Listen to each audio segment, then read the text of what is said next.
Assalamualaikum semuanya. Hai teman-teman semuanya, selamat datang kembali di video pembelajaran arsitektur dan organisasi komputer di pertemuan ke-10. Kalau diibaratkan ini tuh kayak rutinitas sehari-hari CPU, yaitu hal yang dilakukan terus-menerus dari pagi sampai malam, bahkan kita lagi santai atau nonton film atau main game, yaitu siklus instruksi. Tanpa kita sadari, di balik satu klik di layar itu yang kayak mouse tuh klik-klik gitu, atau di tombol keyboard, ada ribuan bahkan jutaan instruksi yang dijalankan oleh komputer dalam waktu yang tuh super singkat. Jadi di video ini kita bakal lihat bagaimana sih proses itu terjadi, mulai dari instruksi diambil, dibaca, sampai akhirnya dijalankan. Nah, kita lanjut. Sebelum kita mulai lebih dalam, kita lihat dulu nih apa tujuan pembelajaran dari video kali ini. Di akhir video, saya mengharapkan kalian bisa menjelaskan apa itu siklus instruksi secara lengkap dan runtun, menyebutkan dan menjelaskan tahap-tahap di dalamnya, mulai dari fetch, decode, execute, sampai store. Menjelaskan bagaimana CPU dan bagian-bagiannya berperan dalam setiap tahap, dan yang terakhir memahami kenapa siklus ini sangat penting dalam setiap operasi komputer. Kalau kamu paham nih, nanti kamu lebih mudah mengerti topik yang lainnya. Kita lanjut ke selanjutnya. Sekarang kita mulai dari paling dasarnya dulu. Apa sih yang dimaksud, atau apa sih sebenarnya yang dimaksud dengan siklus instruksi? Jadi setiap kali kita menjalankan sebuah program nih, isinya tuh banyakkan, ada instruksi, misalnya tambah, pindah data, simpan, dan lain-lain. Nah, CPU nggak mampu langsung mengerjakannya semua sekaligus. Dia melakukannya dengan satu persatu melalui proses berulang yang disebut instruction cycle. Disinilah CPU berperan seperti seorang koki di dapur.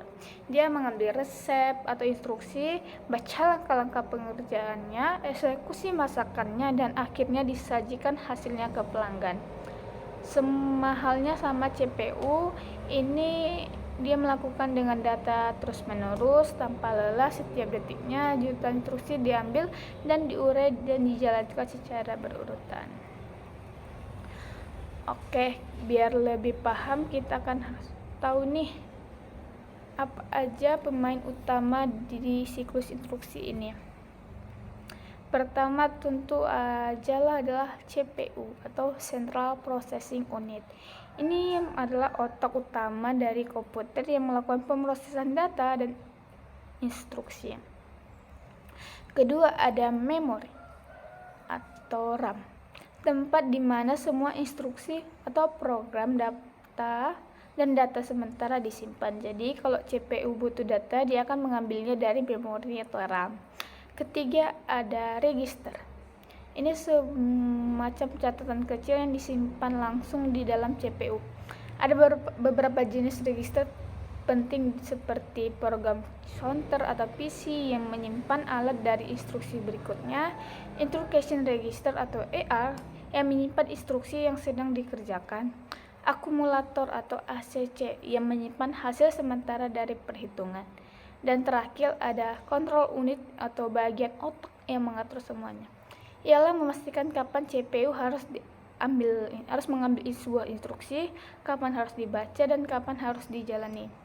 Jadi kalau diibaratkan CPU ini kayak tim kerja, yaitu control unit jadi manajernya, lalu jadi pekerjanya, register jadi notulen, dan RAM itu sebagai gudang tempat semua bahan tersimpan. Sampai di sini ada yang paham? Kita lanjut ke tahapan siklus instruksi. Nah, sekarang kita masuk ke bagian inti. Tahapan dari siklus instruksi ada 4 langkah utama yang dilakukan CPU secara berulang-ulang. Ada fetch, mengambil instruksi. Di tahap ini CPU mengambil instruksi dari memori, Program counter menunjukkan alamat instruksi yang mau diambil, lalu data itu dikirim melalui bus menuju instruction register. Analogi gampangnya itu seperti kamu lagi baca resep buku masakan, kamu ambil satu langkah dulu sebelum lanjut ke langkah berikutnya. Contohnya kayak mau masak nasi, kamu tuangkan dulu berasnya ke dalam ini pancinya, baru kamu cuci gitulah. Dekode atau menafsirkan instruksi. Setelah instruksi berhasil diambil, kontrol unit mulai menerjemahkannya. CPU perlu tahu nih, ini perintah apa gitu. Apakah ini perintah untuk menjumlahkan 2 angka, memindahkan data, atau mungkin perintah percabangan program. Di tahap ini, instruksi dibongkar dan diterjemahkan ke dalam sinyal kontrol yang bisa dimengerti oleh bagian CPU lainnya. Yang ketiga ada execute, menjalankan instruksi. Nah, di tahap serunya, ini merupakan tahap yang paling seru. Di sini CPU benar-benar bekerja. Kalau perintahnya aritmatika, maka ALU Arithmetic Logic Unit akan melakukan operasi matematika seperti tambah, kurang, kali, atau logika AND OR, dan sebagainya. Kalau perintahnya itu data transfer, maka CPU akan mengirim atau menerima data dari memori atau perangkat input output. Lanjut, yang terakhir ada store atau menyimpan hasil. Setelah dieksekusi, hasilnya kadang perlu disimpan lagi ke memori supaya bisa dipakai oleh instruksi berikutnya. Tapi ini enggak selalu muncul, tapi ini penting banget kalau hasilnya harus digunakan di proses berikutnya. Nah, keempat proses ini berulang terus-menerus selama komputer hidup. Itulah kenapa disebut instruction cycle atau instruksi yang diulang-ulang. Lanjut. Nah, sekarang kita coba kasih contoh biar makin kebayang, makin paham. Misalnya, CPU dapat perintah tambahkan nilai A dan nilai B, lalu simpan hasilnya ke C. Langkahnya itu begini, CPU mengambil perintah dari memori atau fetch, sama dengan fetch. CPU menafsirkan bahwa ini perintah aritmatika dekode. CPU memproses penjumlahan di ALU, execute, dan hasilnya disimpan ke memori atau register C atau store. Semua ini terjadi dalam waktu sepersekian mikrodetik, dan CPU bisa melakukan hal seperti ini jutaan kali per detik. Keren kan, bukan?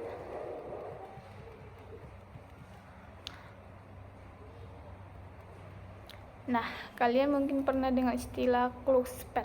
Misalnya prosesor 3,0 GHz. Itu artinya CPU bisa melakukan 3 miliar siklus per detik. Jadi semakin tinggi clock speed-nya, semakin cepat CPU menyelesaikan siklus instruksinya. Tapi bukan cuma clock speed yang berpengaruh, teknologi pipeline, multi-core, dan cache memory juga bikin proses ini jauh lebih efisien.